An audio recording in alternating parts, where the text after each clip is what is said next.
Hello विद्यार्थी मित्रों, केम छो बधा? मजामां छो ने? श्रद्धा ऑनलाइन एज्युकेशन માં આપનું ખૂબ ખૂબ સ્વાગત છે।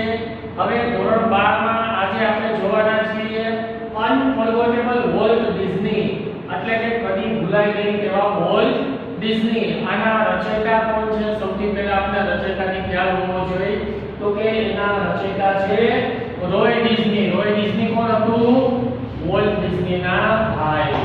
એના નાના ભાઈ હતા અને એને આ આખા યુનિટની રચના કરેલી છે। એને એના ભાઈ વિશે બધી માહિતી આપેલી છે, ડિઝનીલેન્ડ વિશે માહિતી આપેલી છે।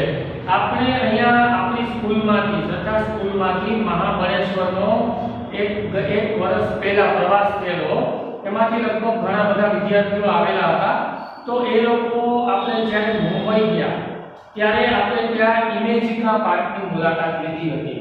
જે ઇમેજિકા પાર્કમાં અલગ અલગ રાઇડ્સ હતા, કિલ્લા હતા, પાર્ક, રિસોર્ટ વગેરે ઘણા બધા અલગ અલગ ઉદ્યાન હતા, જે આપણે ત્યાં ખૂબ જ મજા આવેલી। આખો એક દિવસ પસાર થઈ ગયેલો, છતાં પણ આપણે એમ જ થયું હજી ઘણી બધી વસ્તુ બાકી રહી ગઈ, ખરેખર બાકી પણ રહી ગઈ હતી। તો એવું જ આ ડિઝનીલેન્ડ છે। તો ડિઝનીલેન્ડ એક દિવસમાં જોઈ શકાતું નથી। ડિઝનીલેન્ડ જોવા માટે ઓછામાં ઓછા 3 દિવસ અને 2 રાત્રિનો સમય જોઈએ છે। 40,000 રૂપિયા જેવું ભારતના રૂપિયા પ્રમાણે 40,000 રૂપિયા જેવી ટિકિટ છે, જે 3 દિવસની અંદર અને 2 રાત ત્યાં રોકાવું પડે, તો એ દરમિયાન આપણે ત્યાં જોઈ શકીએ છીએ। તો કે આ જોવા માટે કઈ જગ્યાએ જવું પડે જો આપણે જવું હોય તો? બરાબર, આપણે સર ને મેડમ ને વાત કરશું કે આપણે ડિઝનીલેન્ડ લઈ છે, તો એના માટે તો આપણે વિદેશ જવું પડે। તો કેટલા છે ડિઝનીલેન્ડ? તો કે કેટલા ડિઝનીલેન્ડ છે? તો દુનિયામાં there are 6 ડિઝનીલેન્ડ, 6 ડિઝનીલેન્ડ છે આખા વિશ્વમાં। ક્યાં ક્યાં આવેલા છે? તો કે that is castle park around the world in California। એક તો કેલિફોર્નિયામાં છે, અમેરિકામાં આવશે, પછી ફ્લોરિડામાં આવશે, એ પણ અમેરિકામાં આવે છે, પેરિસમાં આવે છે, ટોક્યોમાં આવે છે, શાંઘાઈમાં આવે છે અને હોંગકોંગમાં આવે છે। આપણે સૌથી નજીક કયું પડશે? હોંગકોંગ। ચીનમાં, આપણે ચીનમાં જઈએ તો ભેગા કરો ત્યાં 2 મહિના લાગતા આવશે। ચીનની બાજુમાં થાય થોડું, આ હોંગકોંગ છે, ચીનનો ભાગ છે નહીં, પણ છતાં પણ ગણવામાં આવે છે અને ગેરકાયદેસર રીતે કરી ત્યાંના કાયદાની છે, બધી પછીની વસ્તુ છે। પણ ટોટલ દુનિયામાં 6 ડિઝનીલેન્ડ આવેલા છે। તો ક્યાં? તો California, Florida, Paris, Tokyo, Shanghai અને હોંગકોંગ। શાંઘાઈ છે એ ચાઇનામાં પ્રોપર આવે છે। તો આ ડિઝનીલેન્ડ જોવા માટે આપણે જવું જોઈએ, પણ જવા માટે ઘણું બધું અઘરું થાય। 40,000 રૂપિયા ચલો ટિકિટ તો ખર્ચી નાખી, પણ ત્યાં સુધી જવું તે થોડું અઘરું છે।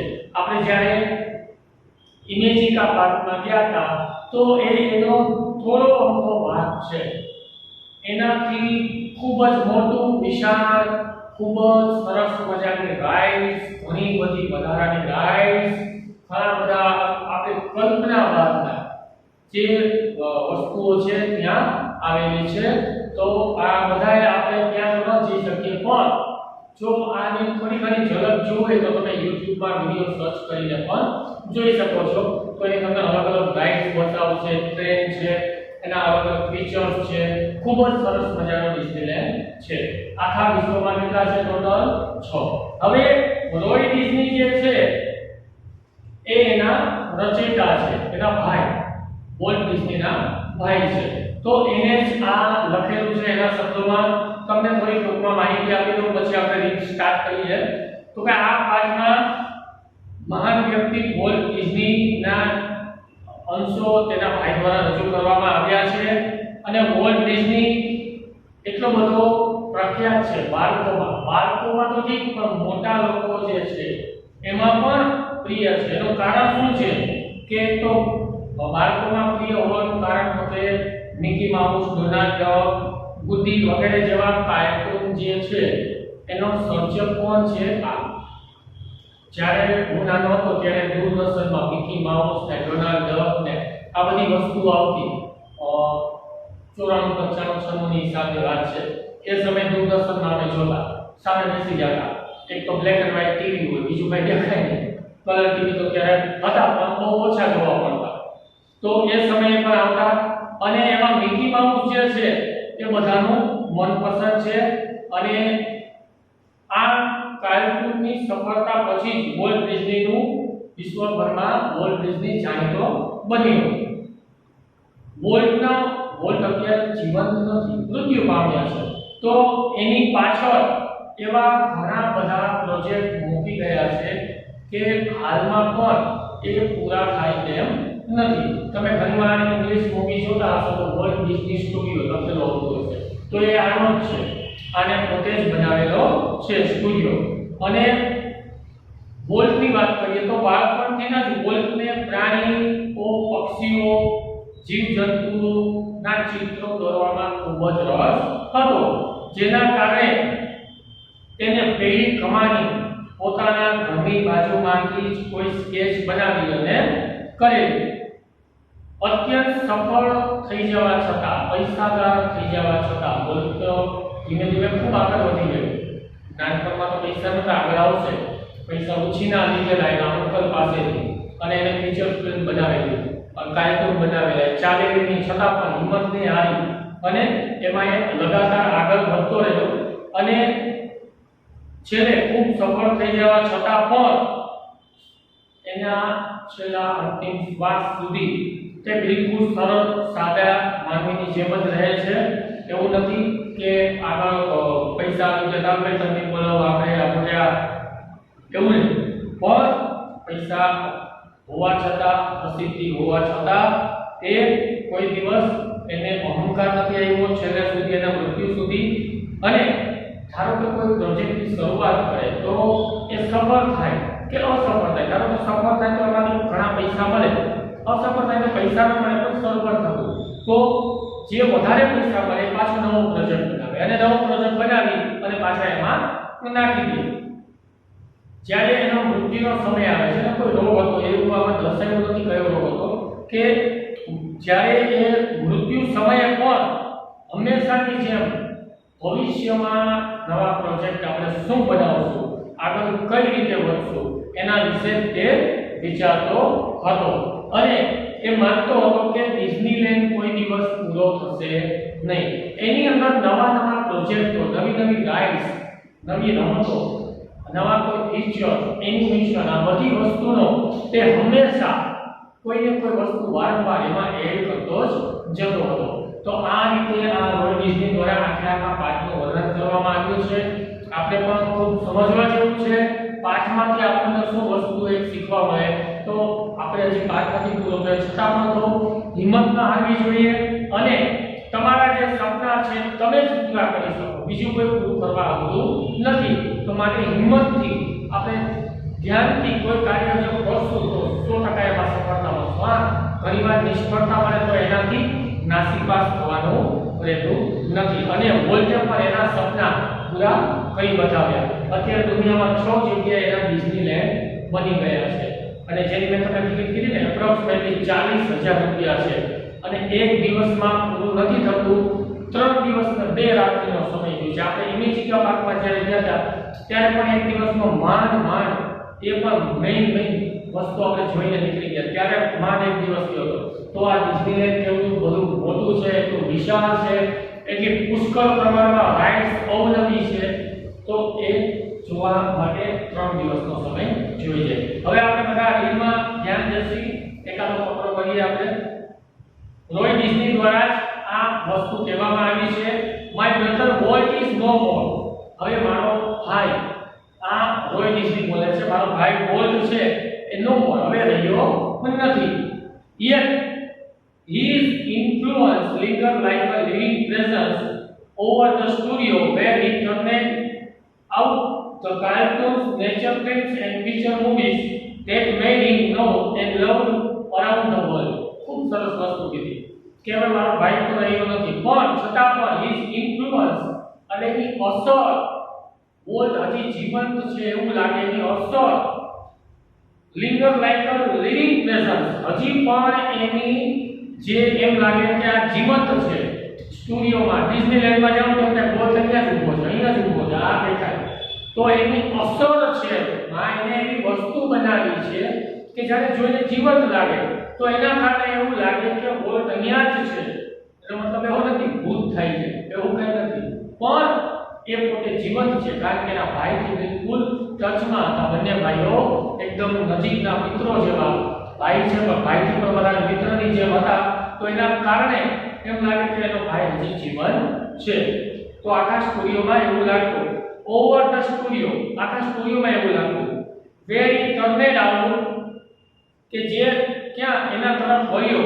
શું શું વસ્તુ એને બનાવી? તો કે કાર્ટૂન બનાવ્યા, નેચર ફિલ્મ, નેચરને લગતી ફિલ્મ બનાવી, ફીચર મૂવીઝ, આપણે જે જોઈએ છે મૂવીઝ બનાવ્યા, ધેટ મેડ હિમ, જેના કારણે નોન એન્ડ લવ, જેના કારણે તે બધે જ ઓળખાયો આખી દુનિયામાં, તેને બધા પ્રેમ કરવા લાગ્યા, અરાઉન્ડ ધ વર્લ્ડ, આખી દુનિયામાં આના કારણે તેને ખૂબ જ પ્રેમ કરવા લાગ્યા.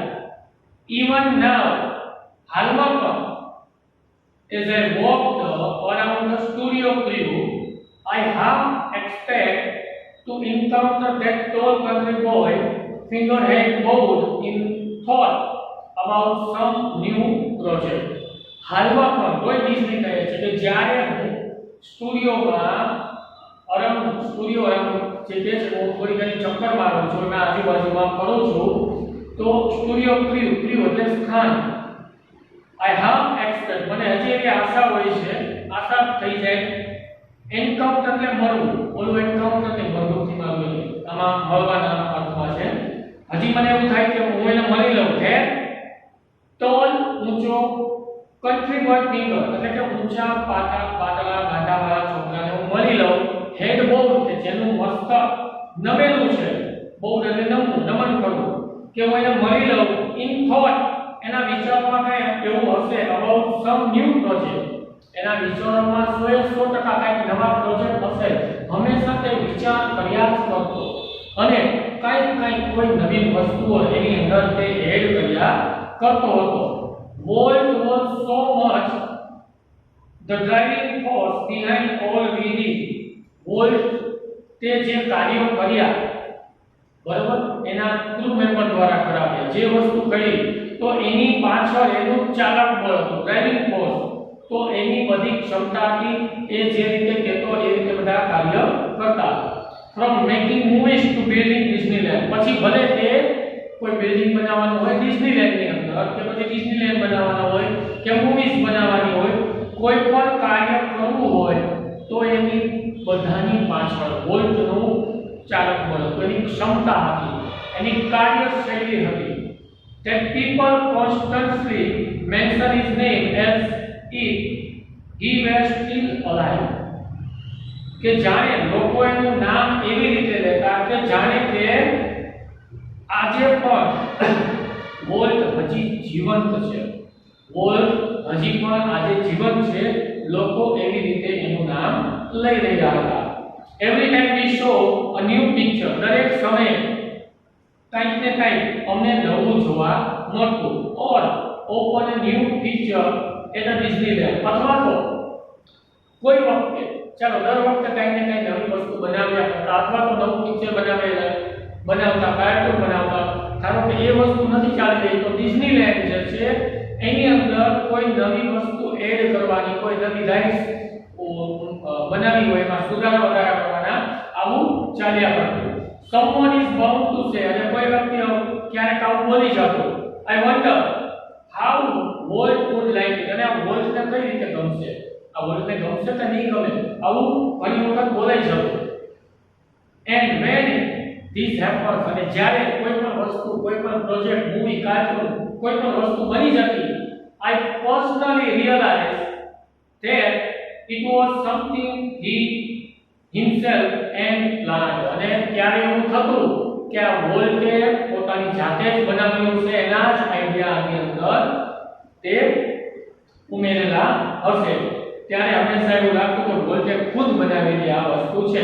પહેલા બનાવીને પણ ઘરે વિચારતા વોલ્ટને ગમશે કે નહીં બને, કે ભાઈ અહીંયા આ વસ્તુમાં ફેરફાર કરવાનો છે, તો આમાં સુધારા વધારા કરી નાખો.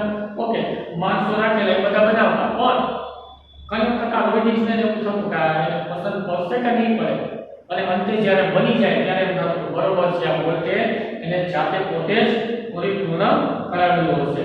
ફોર માય ઇમેજિનેટિવ, એટલે કલ્પનાશીલ. Imaginative industrious brother left enough project in progress to keep the rest of us busy for many years.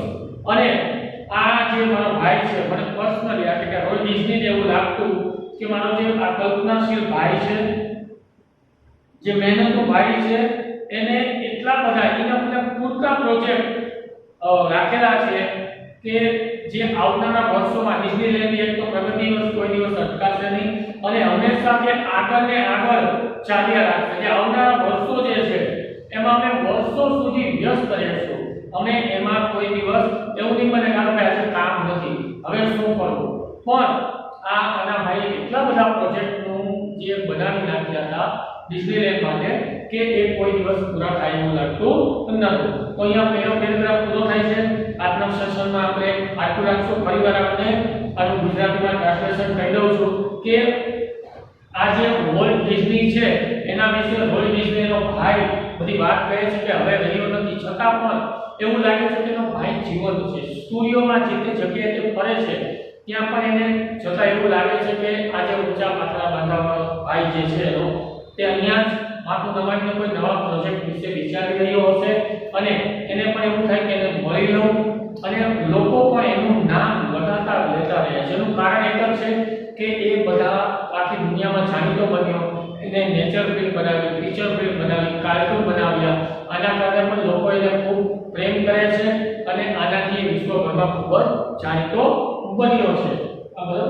અને જ્યારે એને એટલા બધા પ્રોજેક્ટ બનાવ્યા છે કે આખી જિંદગી બધી પ્રોજેક્ટ બનાવે તો પણ પૂરા થાય એમ નથી. તો આજના સેશનમાં આપણે આ રોય ડિઝનીએ કહેલી વાત અહીંયા સુધી રાખીએ છીએ. આગળના સેશનમાં અહીંયાથી આપને આગળ સમજાવવામાં આવશે. આની સાથે જે કાંઈ તમને વર્ક મોકલવામાં આવે એ બધાય કરવાનું છે. આપણું મહત્વનું 12મું ધોરણ છે. આ કોરોનાના કારણે શ્રદ્ધા ઓનલાઈન સ્કૂલના ખૂબ જ સારા પ્રયત્નો છે કે વિદ્યાર્થીનું ભણતર ન બગડે. આપને વિડિયો દ્વારા આ જે છે લેક્ચર દેવામાં આવે છે જેથી કરીને તમને એક નહીં, બે વાર, 3 વાર સાંભળી શકો. છતાં પણ જો ન સમજાય તો આપણે જે તે શિક્ષક ભણાવે છે એનો સંપર્ક કરી શકો, એને પર્સનલ મેસેજ, ફોન કોલ કરી શકો. ચેનલને સબસ્ક્રાઇબ કરવાની અને બેલ નો ઉપયોગ કરવાનો. Thank you.